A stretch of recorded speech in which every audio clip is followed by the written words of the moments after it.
Assalamualaikum warahmatullahi wabarakatuh. Selamat datang di Pokem, podcast Kemenak Kementerian Agama Kabupaten Merangin.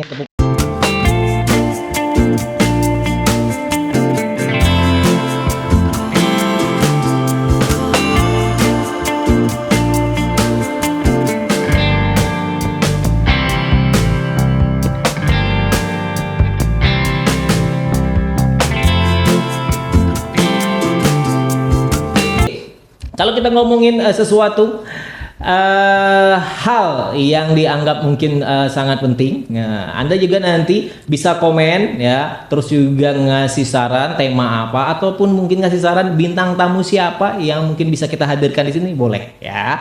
Tapi sekali lagi itu dia yang saya katakan, jangan lupa please para netizen yang budiman, sahabat Pokem yang terhormat ya, komen, like, subscribe dan share. Oke.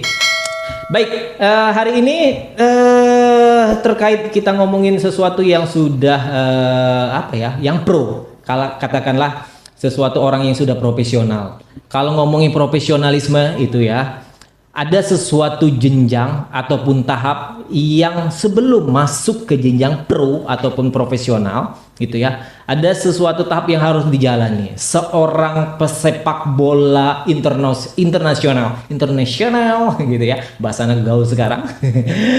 Sebelum dia menjadi atlet sepak bola yang sangat profesional, katakanlah dia Cristiano Ronaldo, dia akan memasuki jenjang-jenjang ke tahap yang mungkin saat ini dia lalui, dia rasakan. Ada pelatihan yang mungkin cukup ketat, yang mungkin yang harus dijalani. Karena pelatihan ini akan menjadi pengalaman, menjadi seseorang untuk menjadi lebih pro, menjadi seseorang menjadi lebih ahli lagi dalam suatu bidang ataupun suatu keahlian yang dia geluti. Oleh karena itu hari ini juga kalau kita ngomongi suatu bentuk pelatihan, nah bintang tamu kita ini salah satu seseorang ya yang sangat penting mungkin dalam proses pelatihan, tentunya apalagi di Kementerian Agama Republik Indonesia yang kita hadirkan pada saat ini. Nah, siapa dia? Dia salah seorang widyai suara di Kemenak Kementerian Agama Republik Indonesia. Nanti beliau boleh menjelaskan atau memperkenalkan diri. Kita sambut, ini dia Bapak Widyai Suara kita. Selamat datang Bapak. Assalamualaikum. Waalaikumsalam. Waalaikumsalam. Apa kabarnya pada kesempatan kali ini? Alhamdulillah baik. Baik Pak, boleh sedikit memperkenalkan dirinya Pak? Ya. Boleh? Iya. Nama saya Muhammad Tahmid. Oh Muhammad, Bapak Muhammad. Lengkapnya Dr. Andes Haji Muhammad Tahmid MBD. Oke. Saya Widyai Suara Ahli Madya, Pusdiklat Tenaga Administrasi, Iya. Badan Litbang dan Deklat Kementerian Agama. Menjadi Widyai Suara sejak 2006, berarti berapa tahun? 2006 sekarang. 18 ya? Iya, kurang lebih 18 tahun. Tapi dari pegawainya sejak 1992. Oh, cukup lama. Saya Sudah baru 30 umur tahun. 92, saya baru umur 6 tahun kayaknya, Pak. Iya. Masih bocil ya. Iya, bocil banget. Jadi masa kerja di Kementerian Agama sudah 32 tahun. Dan asli Deklat. Asli Balai Deklat, dulu masuk 92 sampai 2004 pindah ke Pusdiklat, akhirnya 2006 Widyai Suara. Gitu Pak. Cerita singkat. Oke, baik. Kalau boleh tahu ini Pusdiklat dari mana nih, Pak? Pusdiklatnya itu di Ciputat. Oh, di Ciputat. Pusdiklat Tenaga Administrasi.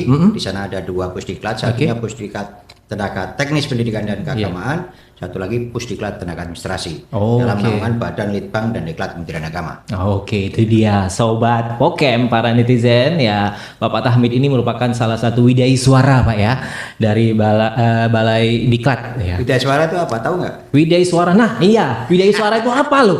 Saya ditanya ini.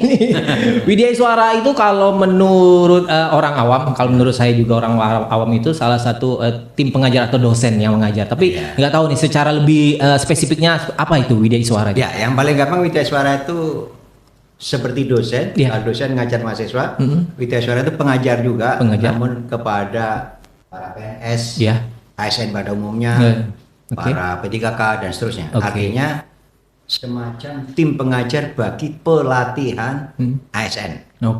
Jadi mirip dosen, mirip juga guru di madrasah, mirip juga.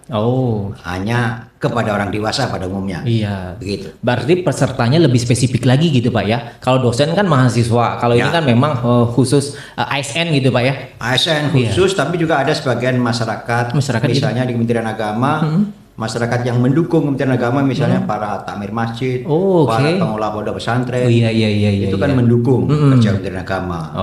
Itu juga diberikan pelatihan. Salah satu pengajarnya adalah saya. Luar biasa. Terima kasih Bapak sudah hadir jauh-jauh dari Jakarta Pak. Ke Jambi, baru pertama kali ke Jambi itu gimana Pak? Baru rupanya saya cek dulu, kayaknya pernah, tapi saya cek kabupaten mana gitu. Iya. Rupanya baru satu, hanya aja Sarolangun itu pernah saya dinas di sana. Ternyata baru sekali saya. Baru sekali, baru pertama kali gitu ya ke Provinsi Jambi.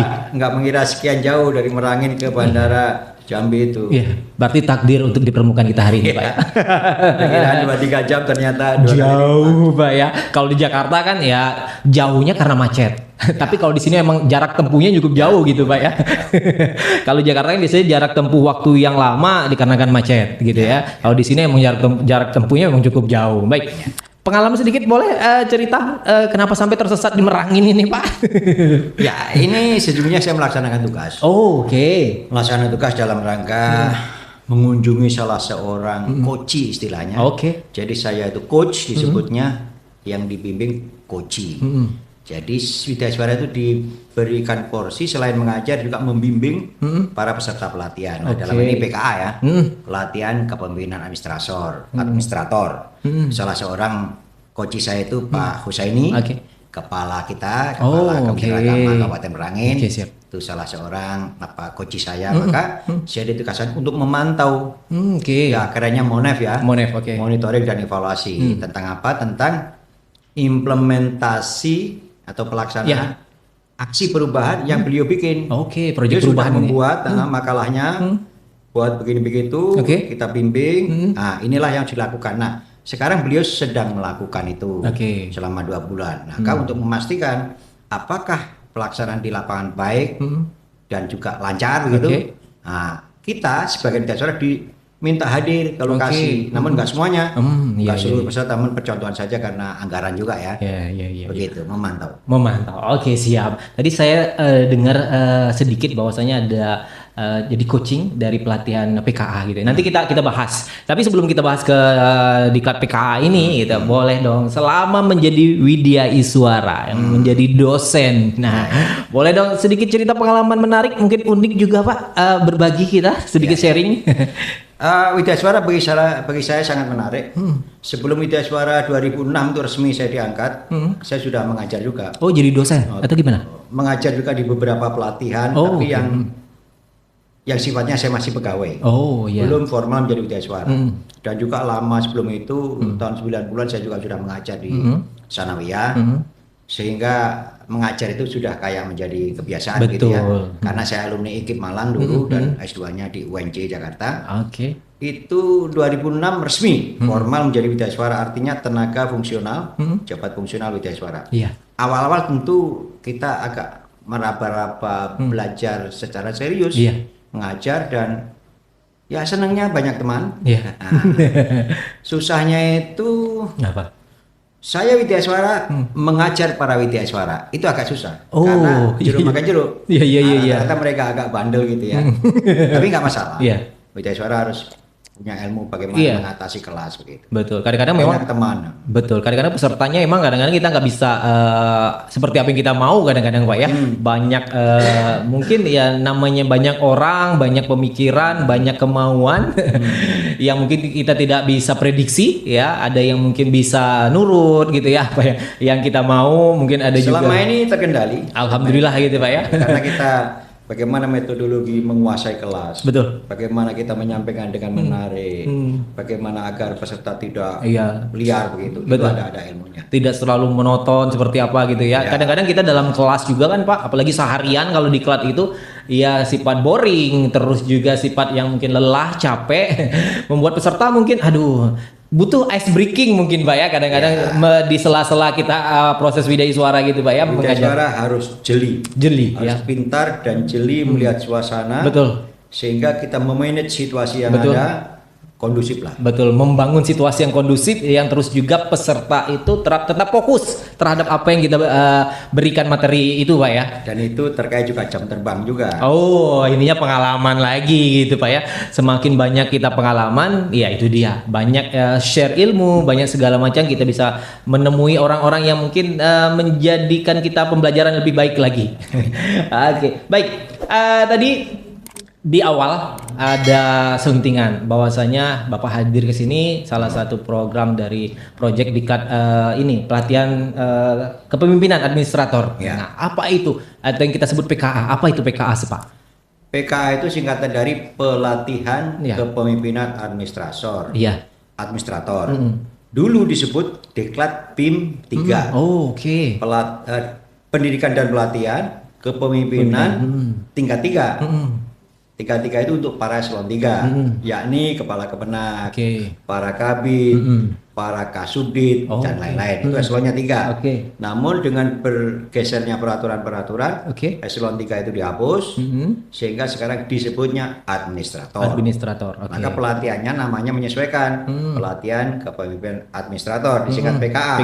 Di bawahnya untuk para kasib, para kasubag, PKP, pelatihan kepemimpinan pengawas. Karena eselon 1 itu sekarang sebutannya pejabat pengawas. Eselon 3 yang dulu sekarang disebutnya administrator. Eselon 2 disebut jabatan pimpinan tinggi pratama. Dan seterusnya. Siap. Gitu. Gimana para sobat Pokem, sobat netizen? Udah ngerti belum atau malah tambah bingung? Nggak apa-apa ya. Nanti boleh kalian bertanya di kolom komen di bawah gitu ya. Tentunya pertanyaannya sesuai dengan tema kita saat ini. Baik. Tadi kita sudah ngomongin apa itu PKA, pelatihan kepemimpinan administrator. Dasar dari PKA ini apa sih, Pak? Dasar dari PKA. Iya. Sambil saya ngintip di laptop boleh, saya. Aman. Tapi persisnya ya kita semua tahu ya, tentu dasar paling tinggi undang-undang kan ya. Iya, betul. Undang-undang tentang ASN. Betul. Apalagi dasar undang-undang dasar semua menaungin bahwa mencerdaskan kehidupan bangsa itu kan, gitu ya. Iya. Tapi ketinggian lah kalau sampai sana. Tapi yang paling mendasar itu peraturan lembaga administrasi negara. LAN ya. LAN, disebutnya LAN. Itu supaya nggak salah, itu nomor 5 tahun 2002 yang terakhir ya. Kalau sebelumnya sudah berlalu. Itu tentang apa? Tentang penyelenggaraan pelatihan struktural. Antara lain PKA ini. Itulah sebagai dasar. Jadi peraturan lembaga administrasi negara itu nomor 5 2022 sudah diubah menjadi nomor 6 2022 juga. Jadi tentang penyelenggaraan pelatihan struktural itu dasarnya. Salah satunya ya. Itu yang lain-lain ada, misalnya banyak gitu ya. Agama tentang ortaker ya, organisasi dan tata kerja kita itu juga menjadi dasarnya ya. Tapi yang utama itu. Baiklah. Nah, kalau sudah kita tahu nih apa itu PKA, apa itu dasar pelaksanaan dari PKA ini sendiri tentunya. Dan kita pengen tahu juga nih Pak, tujuan ataupun target dan market dari Diklat PKA ini apa sih Pak? Tujuannya tentu mengembangkan kompetensi yang ada kepada para pejabat administrator itu agar mereka optimal mengemban tugasnya. Itu intinya begitu. Tujuannya kalau secara deskriptif ya, mengembangkan kompetensi bagi pejabat administrator agar mampu menjadi pemimpin kinerja. Jadi administrator itu pemimpin kinerja. Kalau eselon 2 pemimpin strategis kan gitu ya. Itu beda-beda. Kalau pemimpin operasional itu di bawahnya lagi para kasubag.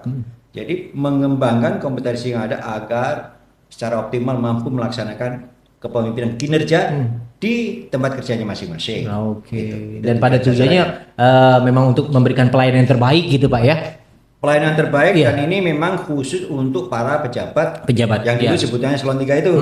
Sekarang administrator, tidak untuk yang lain.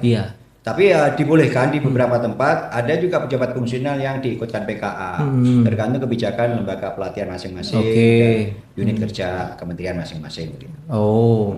Baik. Nah itu dia pemirsa di rumah, dimanapun Anda berada, para netizen, sobat Pokem, salah satu yang menjadi tujuan ataupun target dari dan juga marketnya ya dari Diklat PKA ini itu dia tadi ya, memberikan suatu pelatihan kepada para pemimpin ya. Dan banyak lagi tentunya tujuan-tujuan dan target dari Diklat PKA ini. Baik, pelaksanaan PKA ini sendiri berapa lama nih Pak?